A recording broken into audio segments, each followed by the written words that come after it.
खेलते बच्चों को देखना पसंद है मुझे। यहाँ बैठना ऐसे अच्छा लगता है। लाइफ में सब कुछ है, बस इस एक सुख के लिए तरसता हूँ।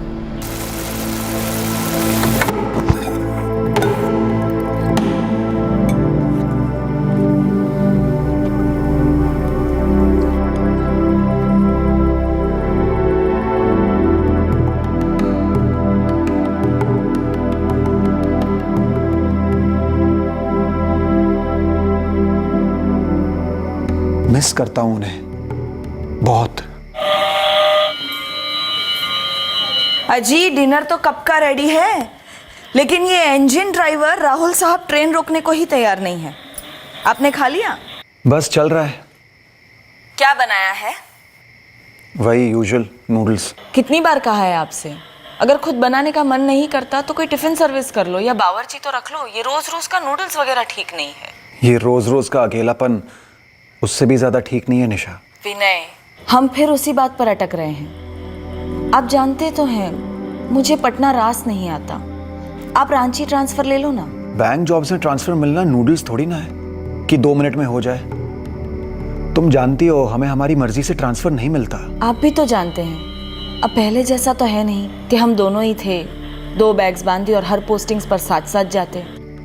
सुनो, कल पार्क में बैठा था, बच्चों को खेलते देख रहा था।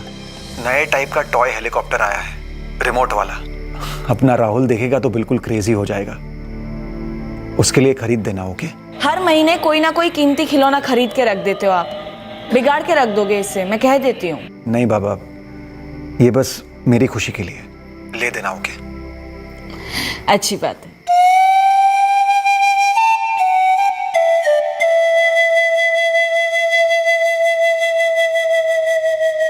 बीवी बच्चा होने की खुशी, उनसे दूर होने का दर्द, दोनों जज्बात मेरे अंदर उधम मचाते हैं। एक डर सा मंडराता है कि हमेशा के लिए दूर हो जाएंगे मुझसे। शायद दूर हो चुके हैं मुझसे।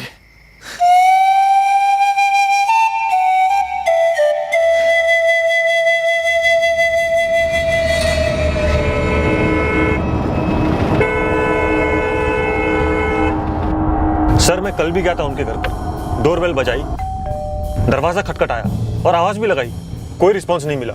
और पड़ोसी? सभी से पूछा, किसी को नहीं पता निशा भाभी और राहुल कहाँ हैं। नहीं जी, मुझे तो कुछ कहा नहीं निशा ने कि कहीं बाहर जा रही हैं। कल सुबह तक तो मैं इन दोनों को देखा था। मैं 15 मिनट से कोशिश कर रहा हूँ, कोई रिस्पांस ही नहीं है अंदर से। फोन किया आपने? फोन तो कल से स्विच ऑफ है, तभी तो उनके पति विनय ने मुझे यहाँ भेजा पता करने के लिए। अभिषेक, निशा का फोन पिछले 2 दिनों से स्विच ऑफ आ रहा है। परसों से ट्राई कर रहा हूं मैं। विनय, मैं अभी भी तुम्हारे घर के बाहर ही खड़ा हूँ, अंदर से कोई रिस्पॉन्स ही नहीं है। भाभी कहीं अपने मायके या फिर तुम्हारे पेरेंट्स के घर तो नहीं गई? नहीं, वो दोनों जगह नहीं गई है। मैंने चेक किया है, और अगर जाती भी तो मुझे इन्फॉर्म करके जाती ना। और अपना फोन क्यों बंद रखती वो? तो फिर पुलिस?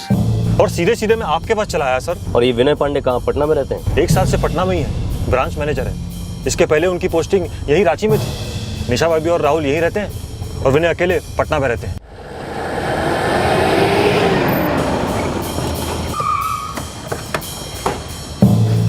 सर, ये लक्ष्मण सिक्योरिटी गार्ड, इससे भी मैंने पूछा था, इसने नहीं देखा निशा भाभी और राहुल को बाहर जाते हुए। निशा पांडे जी के घर कोई आया था क्या? नहीं साहब, कोई आया होता तो एंट्री होती।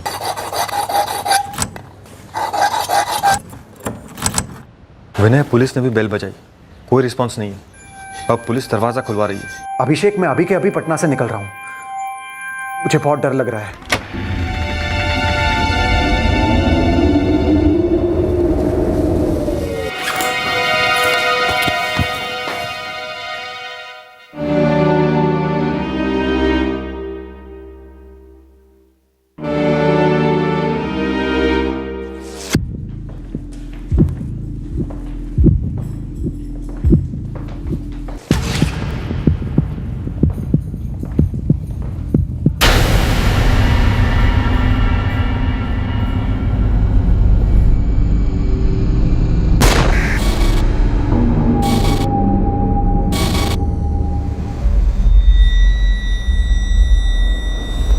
उस अभिषेक यादव को अंदर बुलाओ, सिर्फ उसे। हाँ,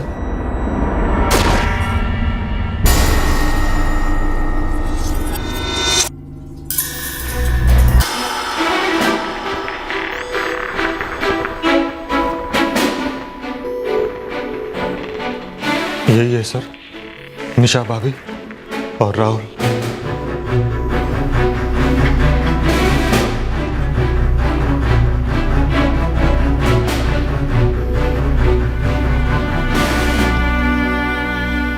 मुझे अंदर क्यों नहीं जाने दे रहे हैं ये लोग? विनय, निशा भाभी और राहुल की बॉडीज पोस्टमार्टम के लिए गई है। पुलिस किसी को भी अंदर नहीं जाने दे रही। तुम्हें पुलिस स्टेशन चलना होगा। अभिषेक, तूने खुद ने देखा निशा और राहुल को? क्या सच में निशा और राहुल नहीं रहे?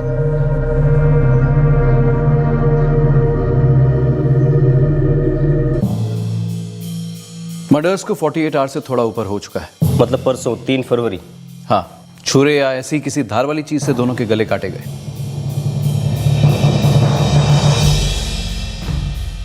निशा का पति विनय 3 फरवरी की शाम से उसको फोन ट्राई कर रहा था, स्विच ऑफ था। 3 फरवरी की लेट सुबह मारे गए होंगे, 11 से 12 के बीच। विनय जी को बॉडी आइडेंटिफाई करनी होगी, प्रोसीजर है। विनय इस वक्त सदमे में है, किसी भी बात पर रिएक्ट नहीं कर रहा है। पर मर्डर्स को 48 घंटे से ऊपर हो चुके हैं। देखिए, हमें कातिलों तक पहुंचना है और विनय जी से कई सवाल भी करने हैं। लेकिन विनय तो 1 साल से पटना में रह रहा है। जब ये हुआ वो तो पटना में था। घर में किसी भी तरह के फोर्स एंट्री के निशान नहीं है। 2 ग्लासेस मिले हैं क्राइम सीन पर। मतलब जाहिर है कि जो कोई भी था या थे वो जान पहचान के थे।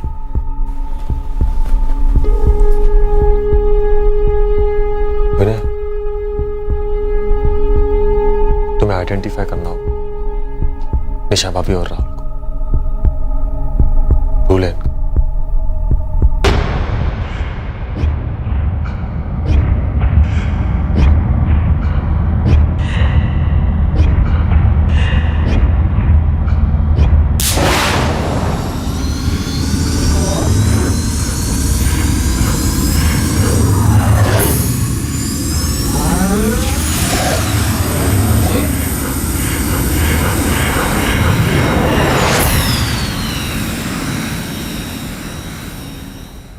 चार लोग थे जो उस हाउसिंग कॉलोनी के नहीं थे। 3 फरवरी की सुबह उस बिल्डिंग में ये चारों दाखिल हुए थे और यही चारों हमारे पहले सस्पेक्ट्स थे। घर में जबरदस्ती घुसने की कोई निशानियां नहीं थी। अंदर टेबल पर 2 ग्लासेस मिले, तो शायद इन चारों में से 2 निशा पांडे की जान पहचान के थे। एक और चौंकाने वाली बात थी सर क्राइम सीन की कि निशा पांडे का मोबाइल फोन और उसके बदन के सारे जेवर ज्यों के त्यों थे। क्या घर से कुछ और चोरी हुआ था? हमने विनय पांडे के साथ मिलकर पूरे घर को स्कैन किया, लेकिन ऐसा कुछ भी मिसिंग सामने नहीं आया। तो एक बात तो साफ थी कि इस डबल मर्डर के पीछे कोई भी माली कारण बिल्कुल नहीं था। एक और बात, बिल्डिंग की सीसीटीवी फुटेज में हमें 2 लोग ऐसे नजर आए जिन्हें कोई पहचान नहीं पाया।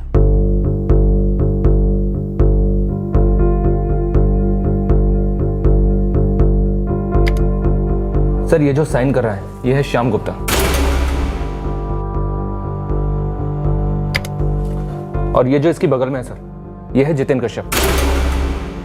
ये दोनों इंटीरियर का काम करते हैं सर। निशा पांडे के फ्लैट के ठीक नीचे वाले फ्लैट में ये दोनों काम कर रहे थे, विकास पाठक के घर। ये दोनों? ये तो मेरे घर का इंटीरियर कर रहे हैं। ये है श्याम गुप्ता और ये है जितेन कश्यप। साहब, ये दोनों रोज आते हैं। और ये दोनों? नहीं सर, इन दोनों को तो मैं नहीं जानता हूँ। साहब, मुझे लगा ये दोनों इन दोनों के साथ आए हैं। मतलब तुम इन दोनों को नहीं जानते? मैंने उनसे पूछा नहीं साहब। सर, बिल्डिंग के हर फ्लैट में जाकर दोनों के सीसीटीवी ग्रैब्स दिखाए, लेकिन किसी को भी नहीं पता कि ये दोनों कौन थे। बिल्डिंग में अगर दाखिल हुए हैं तो बाहर भी जरूर निकले होंगे। राइट सर, तकरीबन 11:30 बजे। एक मिनट, देखो इन दोनों की शर्ट्स चेंज हुई हैं। बिल्डिंग के अंदर दाखिल होते वक्त ये वाली शर्ट्स नहीं थी, कोई दूसरी शर्ट थी अभी भी, लेकिन इनका हुलिया मजदूरों जैसा ही है। हाथ में वैसे ही झोला भी है। सिक्योरिटी गार्ड लक्ष्मण की नजर से मिस हो गया सर। नहीं तो साहब, हम तो नहीं जानते तक नहीं। ये दोनों हमारे साथ तो नहीं थे। हमने पहले ने कभी नहीं देखा साहब। अच्छी तरह से देखो इन्हें, ये दोनों तुम्हारे पेशे के लगते हैं। शहर में पहले कभी नहीं देखा? नहीं साहब। बिल्डिंग के किसी भी दूसरे फ्लैट में लोग गए नहीं, बस निशा पांडे के घर गए होंगे। कोई फोर्स एंट्री एग्जिट नहीं। घर के अंदर टेबल पर पानी के 2 ग्लास। ये पकड़कर चला जा सकता है कि ये दोनों सिर्फ और सिर्फ निशा पांडे के फ्लैट में ही गए थे और मर्डर के मकसद से ही गए थे।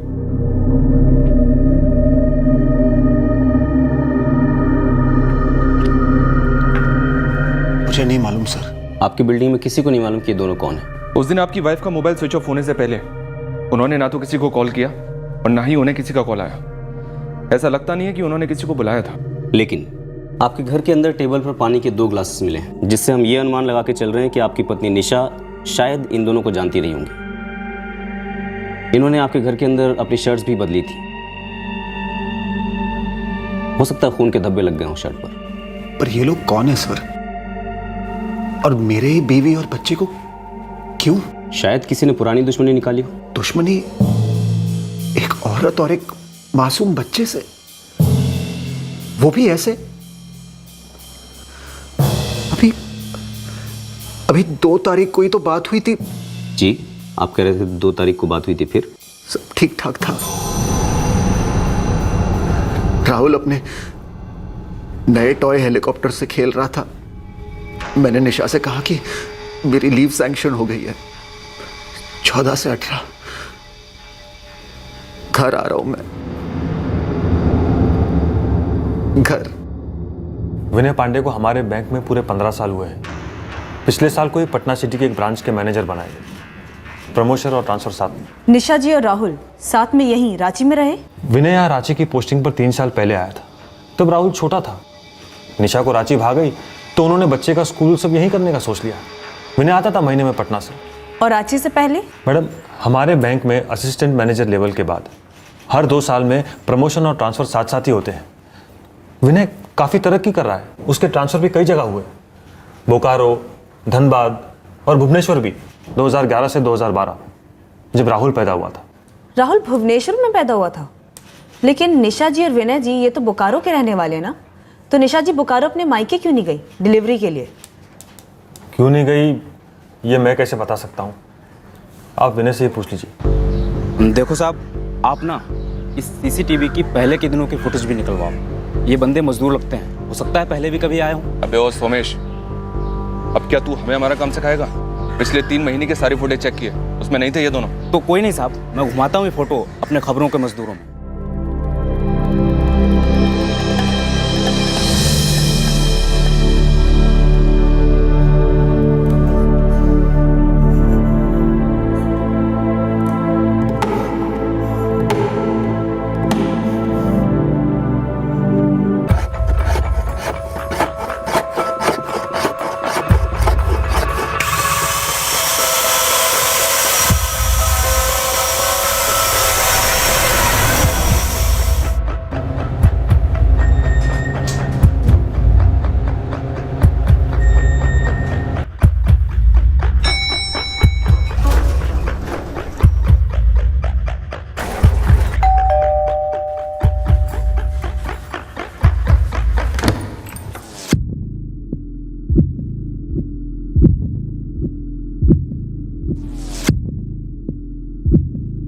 सर, फॉरेंसिक रिपोर्ट के हिसाब से ग्लासेस पर निशा पांडे के फिंगरप्रिंट्स के अलावा फिंगरप्रिंट्स के 2 और सेट मिले। सर, वो निशान इन 2 हथियारों के ही होंगे।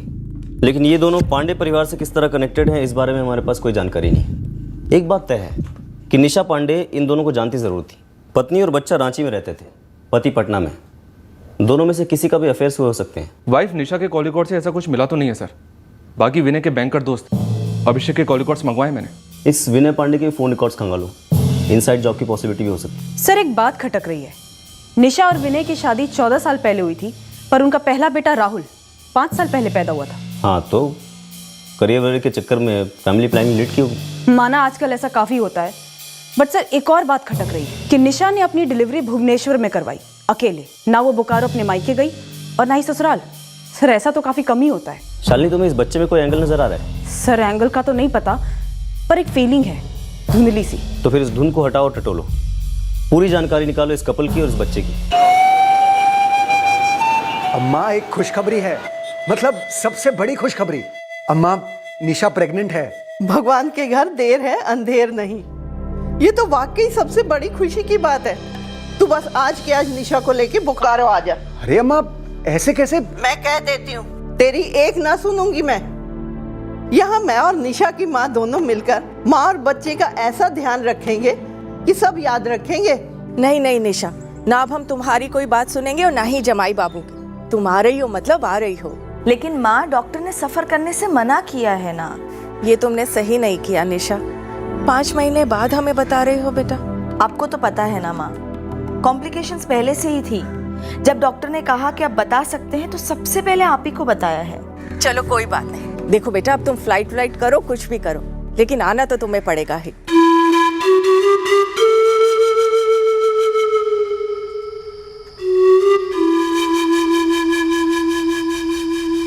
तो आप भुवनेश्वर गई गंगा जी?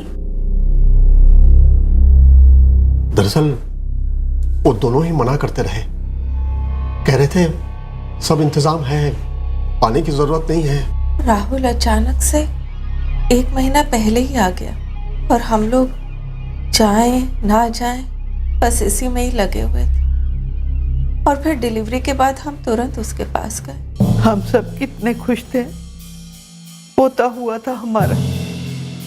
पूरे 9 साल क्या क्या नहीं सहा, क्या क्या नहीं किया उन्होंने। कितने डॉक्टर्स, कितनी दवाइयाँ, कितनी दुआएं, मन्नतें, व्रत, उपवास। जब हम भुवनेश्वर गए थे ना, कितनी खुशी थी मेरे बेटे और बहू के चेहरे पर। और अब ये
सर, विनय के उस बैंकर दोस्त अभिषेक के कॉल रिकॉर्ड्स तो क्लीन निकले।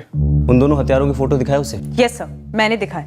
सर, उसका भी यही कहना है कि वो उन दोनों को नहीं पहचानता है। अगर हर कोई यही कह रहा है कि वो नहीं पहचानते हैं, इसका मतलब ये है कि कोई है जो झूठ बोल रहा है। सर, सच कहूँ तो झूठ और झोल, ये दोनों मुझे इस बच्चे की डिलीवरी को लेकर ही लग रहा है। सर देखिए, 9 साल पहले फर्टिलिटी ट्रीटमेंट्स, टेस्ट शुरू हुए, काफी फ्रस्ट्रेशन हो गया होगा और उसके बाद निशा प्रेग्नेंट हुई। सर, पूरे 5 महीने तक निशा ने ये बात किसी को नहीं बताई। सर, ऐसा कैसे पॉसिबल हो सकता है? और ऊपर से डिलीवरी के टाइम ना वो अपने मायके बोकारो गई और ना ही वहां से किसी को उसने आने दिया और ना ही ससुराल वालों को। सर, वो ऐसा क्यों करेगी? जैसा कि आजकल काफी होता है, गर्भ किसी और औरत ने धारण किया होगा, सरोगेसी, और ये लोग इस बात को पर्सनल रखना चाहते होंगे, उन्हें दुनिया को नहीं बताना था। यस सर, बट कम से कम पेरेंट्स, माँ तो दुनिया नहीं होती ना सर, इसीलिए डाउट जा रहा है। सर, मैं कोई आलोचना नहीं करना चाहता, लेकिन मुझे जो सच दिख रहा है मैं वही कहना चाहता हूँ। यही ना कि राहुल इन दोनों का बच्चा नहीं लगता। Right sir. ये बात मैंने भी नोटिस की थी जब मैंने राहुल और उसकी माँ को पोस्टमार्टम रूम में देखा था। बच्चे की आंखें, उसकी नाक, बल्कि उसका रंग निशा से बिल्कुल अलग थे। सब मुझे लगता है ये सारा मामला कहीं ना कहीं इस बच्चे से जुड़ा हुआ है। डीप जाते हैं और पता करते हैं कि वाकई में इस एंगल में कोई सच्चाई है या नहीं। 5 साल पहले ये पांडे जोड़ा भुवनेश्वर में कहाँ रहता था, क्या हुआ था? मैडम, थोड़ा नहीं, काफ़ी कुछ गड़बड़ है यहाँ पर। सब कुछ बताओ शांता। मैडम, यहाँ की जय जगन्नाथ कॉलोनी में रहते थे ये विनय और निशा पांडे। 2011 और 12 में मैं पड़ोसियों से मिली, घुमा फिराकर 4-5 औरतों से बातचीत भी की। और मैडम, ये कि हमारे पास शक करने जैसा काफ़ी कुछ है। बच्चे के बारे में? हाँ मैडम, पड़ोस की किसी भी औरत ने निशा को पूरी प्रेगनेंसी के दौरान घर से बाहर आते जाते नहीं देखा। मैंने मैटरनिटी होम चेक करने के लिए बोला था, वो किया? हाउसिंग कॉलोनी के आसपास 15 छोटे बड़े प्राइवेट क्लिनिक और नर्सिंग होम गई थी, कुछ नहीं मिला मैम। शांता, और ढूंढो। भुवनेश्वर बड़ा शहर है, यहाँ कई हॉस्पिटल और मैटरनिटी होम्स हैं, लेकिन म्युनिसिपल कॉर्पोरेशन तो एक ही है जहाँ सारे जन्म और मौत के रिकॉर्ड होते हैं। लेकिन मैडम, 2011 से 2012 के बीच यहाँ पर किसी भी विनय पांडे और निशा पांडे के बच्चे का रिकॉर्ड नहीं मिला। तो फिर ये बच्चा आया कहाँ से? खबर मिली है कि इनके घर पे एक नौकरानी काम करती थी, रुक्मणी नाम की। क्या इस बच्चे का राज इस डबल मर्डर का राज खोलेगा? सर, इस बच्चे का जन्म एक मिस्ट्री है जरूर, लेकिन इसका डायरेक्टली डबल मर्डर से कनेक्शन होगा ये कहना इतना भी आसान नहीं है।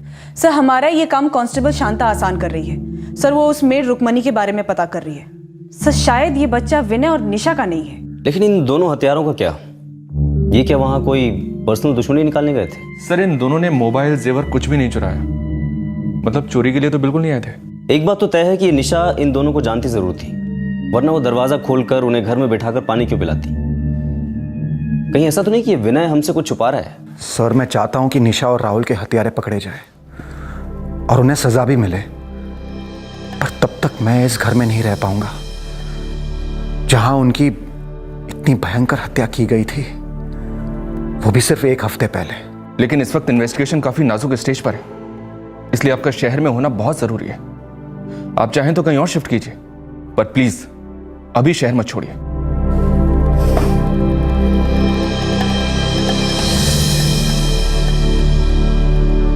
पुलिस कह रही है उन दोनों के लिए दरवाजा खोला गया, उनको पानी दिया गया, उन्होंने पिया और फिर मार डाला हमारी बहू को और राहुल को। पुलिस ने यह बात मुझसे भी कही है, कई बार कही है। अब आप मुझे ये बात क्यों कह रही है माँ? पर निशा उन दोनों को कैसे जानती थी? मुझे क्या मालूम, मैं तो 1 साल से पटना में हूं। मजदूर लगते हैं दोनों, किसी काम से बुलाया होगा पहले कभी, फिर उस दिन भी दोबारा शायद किसी काम से ही बुलाया होगा, और क्या।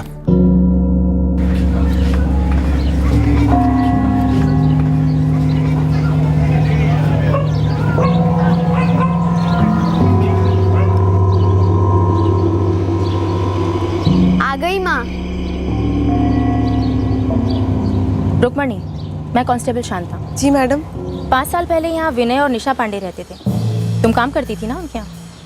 हाँ जी। 2 साल थे वो यहाँ, तुम पूरे 2 साल थी उनके साथ? जी। निशा पेट से थी और यहीं भुवनेश्वर में उसने अपने बच्चे को जन्म दिया?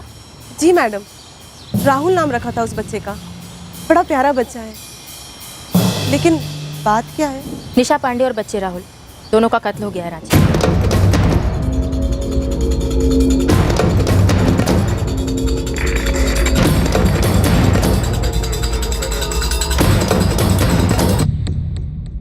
देखो रुक्मणी, जो जो जानती हो सब बता दो।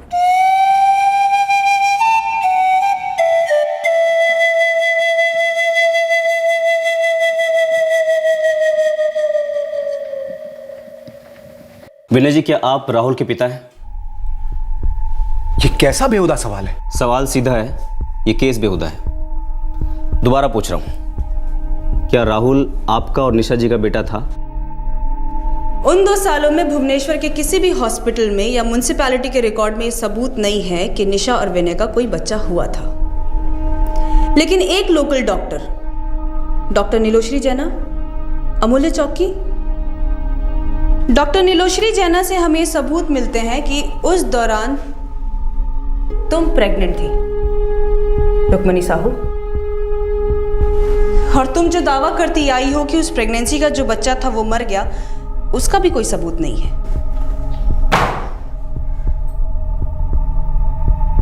वो बच्चा मरा हुआ पैदा हुआ था मैडम, तो डेथ सर्टिफिकेट होना चाहिए ना, जो नहीं है। और तुमने हमसे झूठ बोला कि निशा प्रेग्नेंट थी, बल्कि तुमने हमें ये नहीं बताया कि तुम प्रेग्नेंट थी।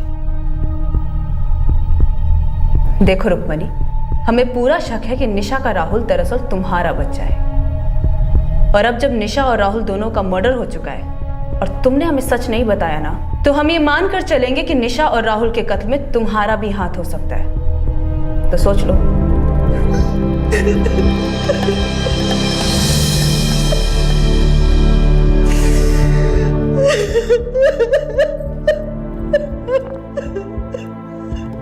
क्या ताल्लुक है इस बात का इन मर्डर्स से? विनय जी, हर चीज के साथ ताल्लुक होता है, और इन्वेस्टिगेशन में हर ताल्लुक के बाल की खाल निकाली जाती है, तब जाके सच्चाई सामने आती है। फिलहाल मुझे सिर्फ ये सच जानना है कि मेरी बीवी और बच्चे को किसने मार डाला, और मुझे आपके झूठ के पीछे का सच जानना है। आपने क्यों नहीं बताया कि राहुल आपका और निशा जी का बायोलॉजिकल बच्चा नहीं है? ये क्या बात कर रहे हैं आप? विनय जी, बात को घुमाने या छुपाने से कोई फायदा नहीं है।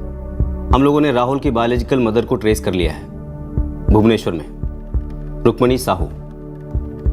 आप मुझे ये बताइए कि क्या आपने राहुल को रुक्मणी से 3 लाख रुपए में खरीदा था? मैं अपने बच्चे को बेच कैसे सकती हूँ साहब?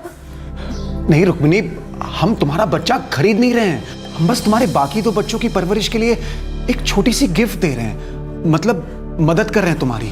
देखो रुक्मिनी, जगन्नाथ ने तुम्हें दो दो सुंदर और स्वस्थ बच्चे दिए हैं। तुमने तो देखा है हमने क्या क्या नहीं किया बच्चे के सुख के लिए, लेकिन अब डॉक्टर्स ने भी जवाब दे दिया है, मेरी कोख में बच्चा ठहर ही नहीं सकता। रुक्मिनी, हम इस बच्चे को पूरी तरह से अपना लेंगे, उसे सबसे अच्छी परवरिश देंगे, उसकी हर मांग पूरी करेंगे, ये मेरा वादा है तुमसे। प्लीज एक बार इसके बारे में सोचो, हाथ जोड़ता हूं तुम्हारे आगे, प्लीज। मेरा पति दिहाड़ी मजदूर है मैडम, जिस दिन काम मिला उस दिन 4 पैसे घर आते हैं। मैं घर कामों से उस बच्चे को उतनी अच्छी परवरिश नहीं दे पाती जो वो लोग देने के लिए तैयार थे, और वो 3 लाख भी देने को तैयार थे। ना ना मैडम, मैंने पैसे के लिए नहीं बेचा था अपने बच्चे को। मैंने बस सोचा कि मेरे बाकी के 2 बच्चों को 2 मुट्ठी और चावल मिलेगा, बस। जगन्नाथ की कसम, मैंने पैसे के लिए नहीं भेजा था उसको। गोद लेने का प्रोसीजर लंबा होता है,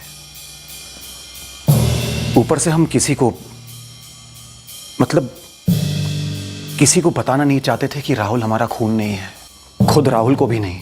ये राज सिर्फ निशा और मेरे बीच रहने वाला था। मैं पागलों की तरह तरसता था दोनों के लिए, हर पल यही सोचता था कि काश वो दोनों मेरे साथ पटना में होते। इतने सपने देखे थे मैंने उन दोनों के लिए, लेकिन आज वो दोनों मेरे लिए सपना बन गए, एक भयंकर सपना। क्या ये भयंकर सपना आप ही ने रचा था विनय पांडे? क्या कहा आपने? क्या निशा और राहुल का कत्ल आपने करवाया? आपकी हिम्मत कैसे हुई मुझसे ये बात पूछने की? मैनेजर साहब, हमारी हिम्मत को साइड में रखिए, आप सिर्फ सवालों के जवाब देने की हिम्मत जुटाइए। आप इतना घिनौना इल्जाम मुझ पे कैसे लगा सकते हैं? क्योंकि हरकत ही इतनी घिनौनी हुई है। नहीं, देखिए विनय जी, ये दोनों हत्यारे कोई अजनबी नहीं थे। शायद निशा जी इनको जानती थी। कैसे जानती थी? मुझे कैसे पता, मैं तो पटना में था ना। तो पटना से सुपारी दी होगी, भेज दिया होगा उन दोनों को निशा और राहुल का कत्ल करने के लिए। ये कोई रॉकेट साइंस तो नहीं है ना? हमें सिर्फ ये जानना है कि ये रॉकेट फायर क्यों हुआ, कौन सा ऐसा कारण था जिसकी वजह से आपने इतना बड़ा और भयंकर कदम उठाया और अपनी पत्नी के साथ साथ उस मासूम बच्चे को ही मार डाला, जो भले ही आपका खून ना हो, लेकिन एक 5 साल का मासूम बच्चा तो था। Shut up, just shut up, okay? दोबारा कभी ये बात मुझसे मत कहिएगा कि वो मेरा बच्चा नहीं था। अरे आपको हमारी एक प्राइवेट बात क्या पता चल गई कि राहुल को हमने गोद लिया था, तो अब आप ये कहेंगे कि राहुल मेरा बच्चा ही नहीं था? मारा क्यों विनय पांडे? नहीं मारा, अपनी जान से ज्यादा प्यार करता था मैं दोनों को। क्या सिर्फ पैदा करने से बच्चा अपना हो जाता है? बच्चे की परवरिश जरा भी मायने नहीं रखती है क्या? मारा क्यों? आप जैसे लोग ना, जिनके आसानी से बच्चे हो जाते हैं, हम जैसे लोगों का दर्द कभी नहीं समझेंगे। वो 9 साल टॉर्चर थे हमारे लिए, लेकिन सिर्फ हम दोनों का प्यार हमारी ताकत थी। निशा और मैंने हर दर्द एक साथ झेला, हरदम मौजूद थे एक दूसरे के लिए। उन सारी टेस्ट के दौरान, उन सारे मन्नतों के दौरान, मंदिर, दरगाह, हॉस्पिटल्स, लेबोरेटरीज के चक्कर काटे हमने एक दूसरे को कसकर पकड़कर। उन 9 लंबे सालों के बाद हमारी जिंदगी में राहुल आया। इम्पॉसिबल। विनय को मैं पिछले 15 सालों से क्लोजली जानता हूँ। पटना पोस्टिंग के बाद भी उसके काम में कोई कमी नहीं आई। हाँ, लेकिन विनय को अपने परिवार की कमी खाई जा रही थी। सर, ये कैसा सवाल है? वो दोनों राहुल पर जान छिड़कते थे और अभी आप लोगों से पता चल रहा है कि वो उनका अपना खून नहीं था। पर फ्रैंकली सर, ये मैटर कैसे करता है? मानसिक हालत। हेलो सर, विनय पांडे एक सीनियर बैंक ऑफिसर है। विनय जब हर महीने 2-4 दिनों के लिए आया करता था, तो क्या उसके और निशा के बीच कोई झगड़ा होता था? अगर आपके कहने का मतलब है कि जोर जोर से चिल्लाना, मारपीट वगैरह, तो मेरा आंसर है नो। निशा अकेलापन तो महसूस करती थी, पर वो हर लॉन्ग डिस्टेंस जोड़ा करता ही है ना सर। लेकिन निशा ने आपके साथ कभी कुछ शेयर किया अपनी शादी की किसी प्रॉब्लम के बारे में? कभी नहीं। दरअसल उनके बीच बहुत प्यार था, जो अक्सर बच्चा आ जाने के बाद जोड़ों के बीच कम हो जाता है। तो बच्चे को लेकर कोई खटास? बच्चे को लेकर खटास? सर क्या बात कर रहे हैं आप?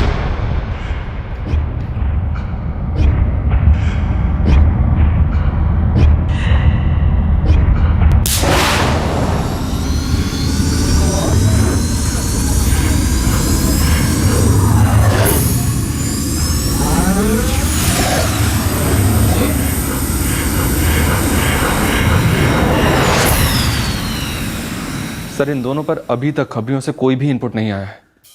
और सर ये दोनों हिस्ट्री शीटर भी नहीं है। लेकिन ये दोनों निशा पांडे को जानते थे और डेफिनेटली विनय भी इन दोनों को जानता है, बस हमसे झूठ बोल रहे हैं। लेकिन सर विनय के बैकग्राउंड चेक में एक भी आदमी ने ना तो विनय के बारे में ना ही उसकी शादी के बारे में कुछ भी नेगेटिव बोला है। दरअसल इन दोनों की जिंदगी काफी सेटल थी, बैंक की टॉप सैलरी है सर, बोकारो में एक फ्लैट है, यहाँ रांची में एक कार है, पटना में एक कार है। मतलब अगर ऐसे ऊपर से देखने जाएं तो इस परिवार में काफी खुशहाली दिखती है सर। और सर मैंने इस विनय और निशा के फोन रिकॉर्ड्स को 10 बार खंगाला, किसी भी तरह के अफेयर शफेयर की कोई बू भी नहीं आई, ना ही पति की और ना ही पत्नी की। तो फिर क्या है? ऐसा कौन सा एंगल है जो हमसे मिस हो रहा है?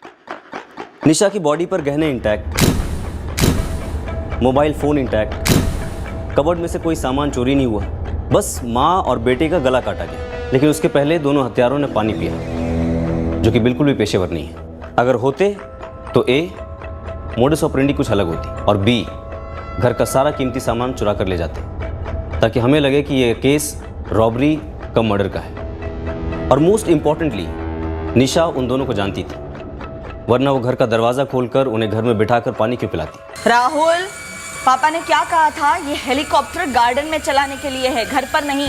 अगर क्रैश हो गया तो दूसरा नहीं मिलेगा।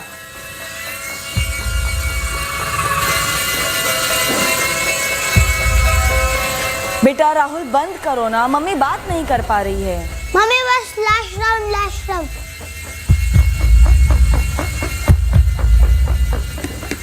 निशा को कोई आइडिया नहीं होगा कि उस पर अटैक होने वाला है, और बच्चा तो खैर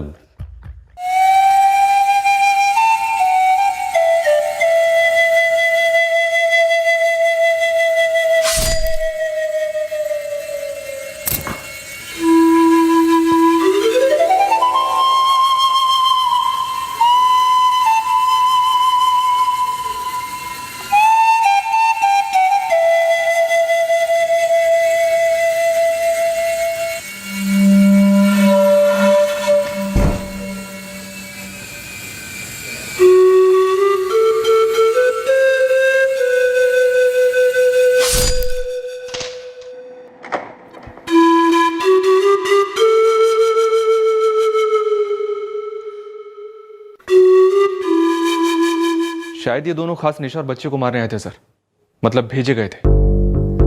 सर मैंने भुवनेश्वर में राहुल की बायोलॉजिकल मदर रुक्मणी और उसके हस्बैंड, इन दोनों का बैकग्राउंड चेक कराया। सर सीधे साधे लोग हैं, 2 वक्त का खाना भी बड़ी मुश्किल से मिलता है। तो सर खुद के पैदा किए बच्चे को मरवाने के लिए किसी पेशेवर हत्यारे को कैसे हायर करेंगे और क्यों?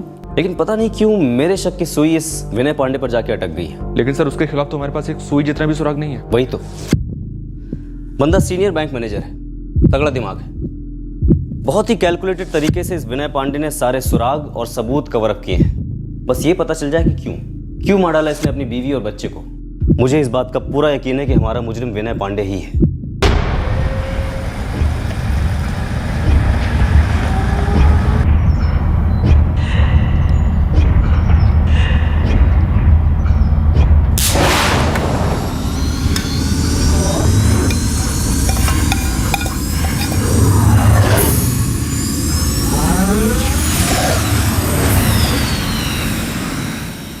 ये अकेलापन मुझे अकेला ही नहीं छोड़ता है निशा।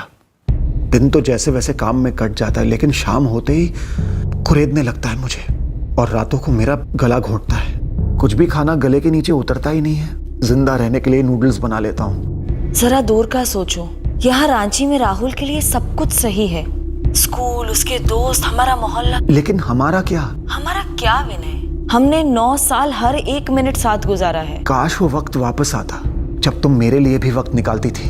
अब हम पेरेंट्स हो गए हैं, हमारे रोल्स चेंज हो गए हैं। ये पेरेंट्स होते ही एक कपल के बीच सब कुछ क्यों खत्म हो जाता है? आपसे किसने कह दिया कि हमारे बीच कुछ नहीं रहा? ये हमारा प्यार ही तो है जो हम राहुल में इन्वेस्ट कर रहे हैं। मुझे लगता है कि हमने गलत इन्वेस्टमेंट की है। क्या? लगता है इस बच्चे ने हम दोनों को दूर कर दिया है। राहुल ना होता तो तुम मेरे पास होती। विनय, राहुल नहीं आता अगर जिंदगी में तो वो दुख और वो दर्द हमारे प्यार पर हावी हो जाता एक दिन। सच तो यह है कि तुम राहुल में इतना खो चुकी हो कि तुम्हें याद नहीं आता हम पहले एक साथ कितना वक्त बिताते थे। ऊपर से मैं इतना कमा रहा हूँ, इन्वेस्ट कर रहा हूँ, पर जिंदगी से जीरो रिटर्न आ रहा है, नेगेटिव में जा रहा है सब कुछ। नेगेटिव आपकी सोच होती जा रही है। विनय, आप ये क्यों नहीं सोचते कि आप जो कमा रहे हैं, जो इन्वेस्ट कर रहे हैं, वो सब हमारे लिए ही है ना? खुद के लिए, मेरे लिए, राहुल के लिए है, जो हमारा है ही नहीं। हेलो विनय, आपको ऐसा नहीं कहना चाहिए था। क्यों? ना बोलने से सच बदलेगा क्या? ना बोलने से मेरा अकेलापन, मेरा दर्द कम होगा क्या? विनय, हम जो सोचते हैं वही कहते हैं, जो कहते हैं वही करते हैं, और जो करते हैं वो हम हो जाते हैं। और इस वक्त मुझे आपकी सोच में स्वार्थ नजर आ रहा है। इतने सेल्फिश कब से हो गए आप? विनय प्लीज, आप इस तरह मुझ पर प्रेशर मत डाला कीजिए। और ये अकेलापन मुझ पर जो प्रेशर डाल रहा है उसका क्या? टैकल करिए उसे, अपने आप को बिजी रखना सीखिए। लेकिन मैं पटना नहीं आ रही हूँ। क्योंकि मैं पटना में हूँ? क्योंकि बहुत जल्द आप पटना में नहीं रहोगे विनय। हर 2 साल में आप अलग अलग शहरों में रहते हो। राहुल की स्टेबिलिटी सबसे इंपॉर्टेंट है इस वक्त। राहुल का सब कुछ इंपॉर्टेंट था, है और रहेगा। मैं तो हुई नहीं ना। राहुल के साथ कंपटीशन कर रहे हैं आप, अपने ही बेटे के साथ। क्या हो गया है आपको? मुझे नहीं पता क्या हो गया है मुझे, पर मुझे पता है तुम्हें क्या हो गया है। तुम एक दोस्त, एक प्रेमी, एक पत्नी थी कभी, अब सिर्फ मां हो, वो भी ऐसे बच्चे की जो।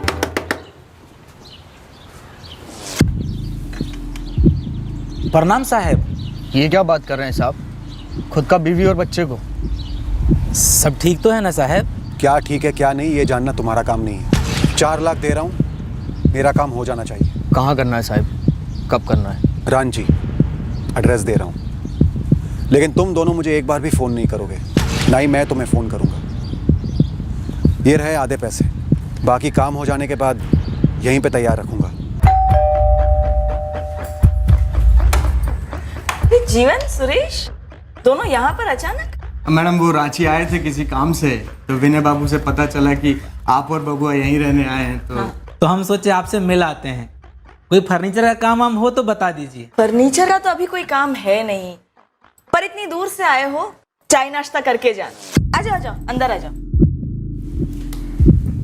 जीवन और सुरेश, सर आप इन 2 हथियारों तक कैसे पहुंच पाए? हम लोगों ने इस केस में कुछ किया नहीं। एक्चुअली देखा जाए तो हमारा केस स्टेटस ज्यों का त्यों था। कोई लीड नहीं, कोई एविडेंस नहीं। एविडेंस खुद चलकर हमारे सामने आया इस डबल मर्डर के ठीक 3 हफ्ते बाद।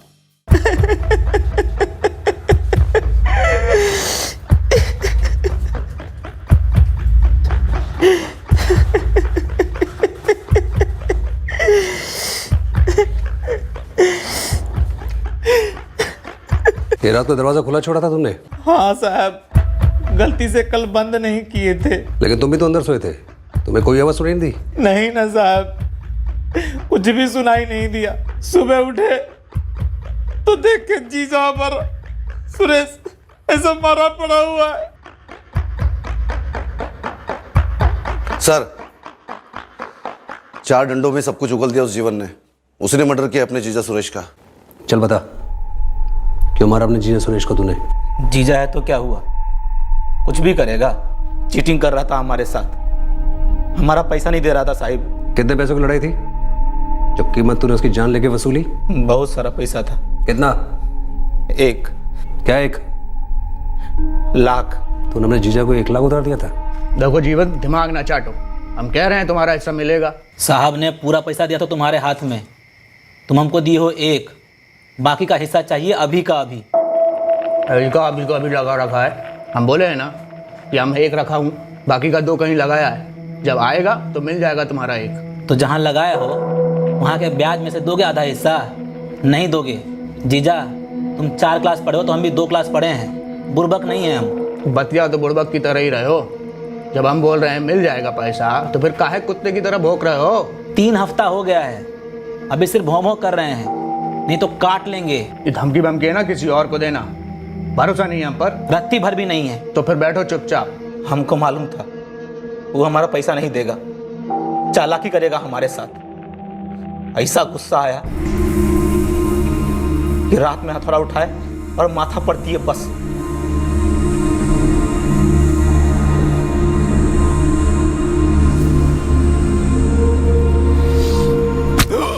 पहला बार करने के बाद दिमाग सुन हो गया था हमारा। हम बार करते गए, सारा भड़ास निकल गया साहब। ऐसा कौन सा फर्नीचर बनाया तूने जो किसी साहब ने तेरे को 4 लाख मजदूरी दी? बोल बोल। पीयूष नगर थाना बोकारो से सब इंस्पेक्टर उदय ठाकुर बोल रहा हूँ सर। हाँ उदय बोलो। सर आपका एक डबल मर्डर केस है, निशा पांडे और उसका बेटा राहुल पांडे। हाँ वो डेड एंड पर है, अभी कोई लीड नहीं मिली हमें। तुम्हें कोई लीड मिली? सर आपको लीड नहीं, कातिल दे रहे हैं। कौन है? सर ये बोकारो के 2 मिस्त्री हैं, जीवन प्रसाद और उसका जीजा सुरेश झा। इन्हें 4 लाख की सुपारी दी थी निशा के हस्बैंड विनय पांडे ने। मतलब हमारा शक सही निकला।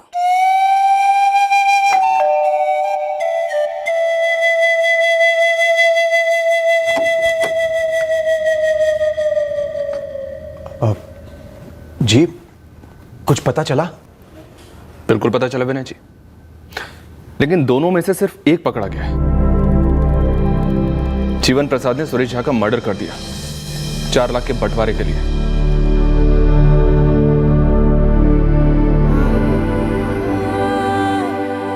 आपकी और निशा दीदी की दलीलें सुन के दिल मेरा पिघल गया था। कलेजे पे पत्थर रख के मैंने अपना बच्चा आपको दिया था। आपने क्या किया? आपकी सोने की थाली से बेहतर तो मेरे हाथ के 2 निवाले होते। बच्चा मेरा जिंदा तो होता।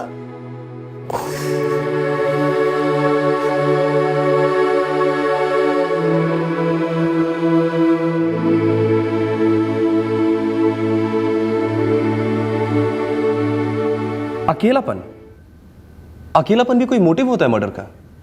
उसे लगा कि गोद लिया हुआ बच्चा उसके और उसकी पत्नी के बीच आ रहा है। आर यू श्योर कोई और कारण नहीं था? इस विनय पांडे का कोई अफेयर, कोई दूसरी औरत? नो, कोई अफेयर नहीं था, कोई दूसरा कारण नहीं था। कत्ल प्लान करते वक्त तो ये आदमी डिप्रेशन और अकेलेपन का शिकार था, लेकिन पकड़े जाने के बाद उसे अपने किए पर पछतावा था। क्रिमिनल दिमाग भले ही प्लानिंग अद्भुत करता हो, लेकिन जुर्म के इमोशनल नतीजों के बारे में वो सोचता नहीं, या फिर शायद सोचने की ताकत ही खो देता है। अब इस विनय पांडे को ही ले लीजिए, लगभग परफेक्ट क्राइम कर गया था बंदा, लेकिन जिस अकेलेपन को दूर करने के लिए उसने एक नहीं बल्कि 2 मर्डर्स किए, क्या वो दूर हुआ? नहीं। क्या पछतावे से वो कभी कम होगा? कभी नहीं। For more updates, subscribe to our channel, click the show links and enjoy watching the videos.